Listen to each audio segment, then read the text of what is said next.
गणित मंत्र में आपका स्वागत है। एसएससी स्टेनोग्राफर 2022 का कितना एक्सपेक्टेड फाइनल कट ऑफ जाएगा ग्रेड सी के लिए और ग्रेड डी के लिए, तथा इसकी कब तक फाइनल वैकेंसीज आएंगी, क्योंकि अभी जो वैकेंसीज पता चल रही हैं आपको वो थ्रू आरटीआई पता चल रही है। अभी एसएससी के द्वारा कोई भी मतलब वैकेंसी क्लियर नहीं करी गई है कितनी वैकेंसीज आएंगी, लेकिन ये अनुमान है कि वैकेंसी अच्छी खासी आएंगी, मतलब ठीक ठाक वैकेंसी आएंगी जो 3000 प्लस के आसपास होने के चांसेस हैं। ठीक, अब जब तक फाइनल वैकेंसी नहीं आ जा सकती तो एग्जैक्ट नहीं बताया जा सकता है, फिर भी वैकेंसी अच्छी खासी आएंगी। ठीक है, और पोस्ट प्रेफरेंस फॉर्म आपका कब तक आएगा, तो जैसा आप देख रहे हैं एसएससी सीजीएल का जो मेंस हुआ था 2022 वाला, वो 7 मार्च को लास्ट था, और उसका जो है 26 अप्रैल के आसपास में जो है इन्होंने पोस्ट प्रेफरेंस फॉर्म 27 से चालू करा दिया था, यानी कि लगभग मान के चलिए कि 50 दिन का इन्होंने टाइम लिया ओवरऑल पोस्ट प्रेफरेंस करवाने का। तो ये मान के चलिए आपका अभी 25-26 को स्किल हुआ था अप्रैल में, तो ये मान के चलिए कि लगभग मुझे लग रहा है कि जून के फर्स्ट वीक में आपका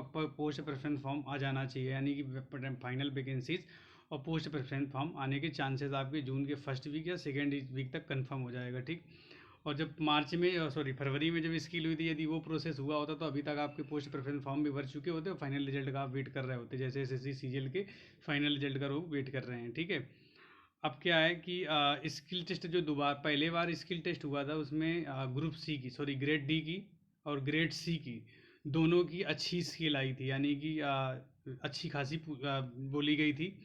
जैसे सी की तो बहुत कठिन थी और डी की भी कठिन ही थी, जबकि इस बार जब रिवाइज्ड हुआ दोबारा री स्किल हुई तो उसमें क्या हो गया कि नहीं, जो स्किल आई वो इजी आ गई, इजी, चाहे वो ग्रेड डी की हो चाहे ग्रेड सी की हो।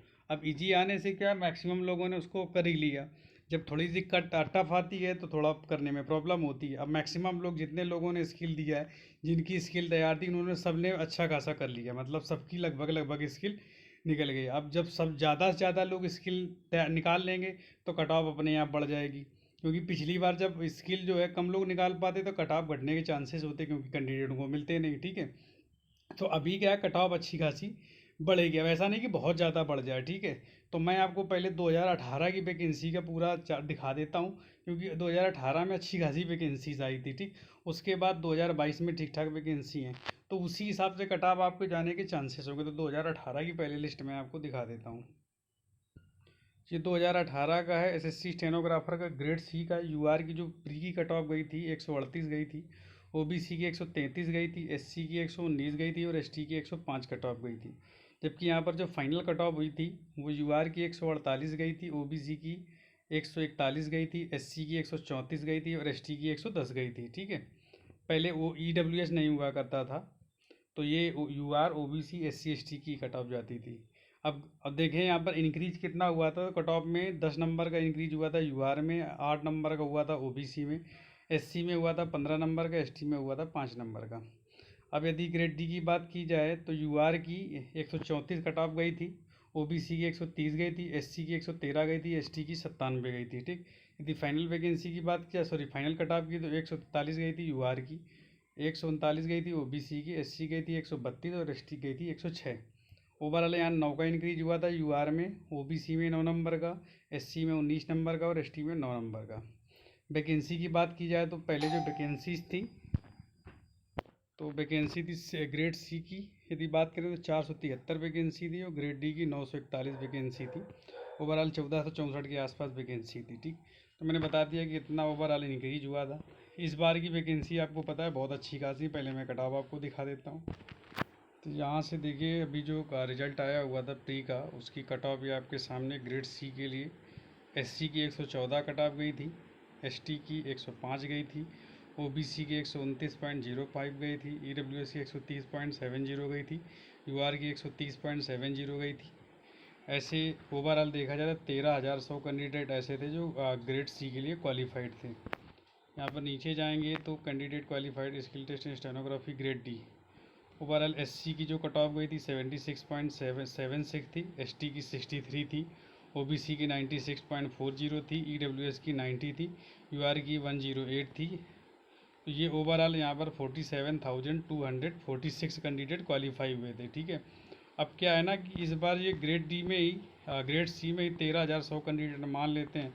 वैसे आपने एसएसटी का जो ट्रेंड देखा होगा तो उसमें ग्रेड डी के लिए लगभग 17 से 18 गुना कैंडिडेट क्वालिफाई किए जाते हैं। चाहे आप कोई भी 2 3 4 साल पुराने रिजल्ट उठा के आप देख लीजिए कि ग्रेड डी में करीब 16 गुना के या 16 से 17 गुना कैंडिडेट क्वालिफाई किए जाते थे। तो ये मान के चलिए लगभग 3000 वैकेंसी तो यहाँ पर आपको दिखाई दे रही, लेकिन 3000 से प्लस वैकेंसी आपके सामने होगी, ठीक है। अब यदि 3000 प्लस वैकेंसीज होगी तो कट ऑफ बहुत ज़्यादा नहीं बढ़ेगी। प्रॉब्लम क्या होगी कि जो स्किल हुई है वो थोड़ी सी ईजी आई। तो अब प्रॉब्लम यहाँ पर आपको मिलेगी कि 13,100 कैंडिडेट में बहुत सारे कैंडिडेट। अब एक प्रॉब्लम इन्होंने क्या किया कि पहले जो लिस्ट आया करती थी उसमें देखिए EWS OBC और UR में बहुत कम अंतर है, थोड़ा सा गैप होता है इनके बीच में, तो एग्जैक्ट पता चल जाता है कि कितने कैंडिडेट इतने नंबर से ऊपर बैठे हुए हैं, तो इससे भी थोड़ा सा आइडिया लग जाता है। फिर भी जो कट ऑफ इनसे तो बढ़नी है, ये मान के चलिए 13,100 कैंडिडेट में 100 कैंडिडेट हैं, ठीक है। इसी में बहुत सारे कैंडिडेट हैं जिनका C भी निकलेगा, D भी निकलेगा।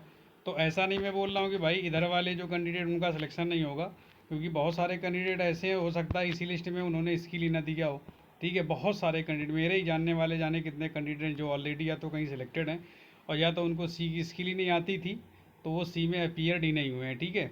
और या किन कुछ लोगों ने छोड़ा हुआ है, को बहुत सारे कैंडिडेट ऐसे हैं जिन्होंने स्किल नहीं दी क्योंकि ऑलरेडी वो सिलेक्टेड थे। तो इनमें भी कुछ कम देंगे, लेकिन अब क्या है ना, इस बार लोगों की स्किल बहुत ज़्यादा निकलेगी। तो ये मान के चलिए कि इसी रेंज में जो कट ऑफ आपकी दी है तो इसी से कट ऑफ आपकी बढ़ के ही आएगी, ठीक है। तो इनसे यदि कम नंबर जो मैं बताने वाला हूँ उतने भी यदि आपके पास में है तो आप बिल्कुल होप बनाए रखें और आगे तैयारी भी करते रहें। चांसेस तो सेलेक्ट होने के हैं, बस थोड़ा सा प्रॉब्लम यही है कि ज़्यादा कैंडिडेट स्किल क्वालिफाई करेंगे तो कट ऑफ आपकी बढ़ेगी ही बढ़ेगी, ठीक है। तो देखते हैं कितनी लगभग कट ऑफ जाएगी।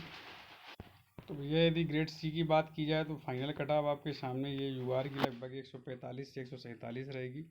OBC की बात की जाए तो 142 से 144, EWS की 140 से 142, SC की 130 से 132 और ST की 115 से 117। इस रेंज में हो सकता है कि आपको कट ऑफ ज़्यादा लग रही हो, फिर भी अपने हिसाब से बता सकते हैं क्या रहेगी। वैसे मेरा अनुमान है कि लगभग यही आने के चांस, क्योंकि स्किल ईजी आई है, ठीक है। अब देखते हैं D की।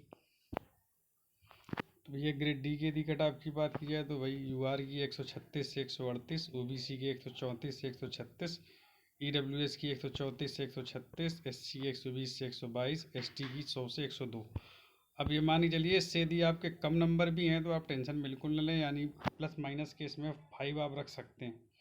प्लस माइनस के 5 के रेंज में यदि आपके नंबर हैं तो कोई दिक्कत नहीं, आपके चांसेस बहुत ज़्यादा हैं। फिर भी वैकेंसी बहुत ज़्यादा है, कुछ भी हो सकता है अभी, क्योंकि एग्जैक्ट वैकेंसी नहीं है। वैकेंसी यदि क्लियर हो जाए तो और अच्छा रहे। तो फिर भी यदि प्लस माइनस 5 आपके हैं तो उसमें टेंशन लेने की ज़रूरत नहीं, क्योंकि हो सकता है कि वो 13,100 कैंडिडेट बहुत सारे कैंडिडेट इसकी ही ना दिए हो या पास ही ना हो, तो नीचे वाले कैंडिडेट अपने आप क्वालिफाई कर जाएंगे। तो कुछ भी इस बार हो सकता है, वो डिपेंड करेगा वैकेंसी कितनी, ठीक। तो मेरे हिसाब से तो ये रही, आपके हिसाब से कितनी रह सकती है वो भी कमेंट करके बता सकते हैं। वीडियो को लाइक कर देना है, कमेंट कर देना है, चैनल पर नए तो चैनल सब्सक्राइब कर सपोर्ट कर देना। Thanks for time.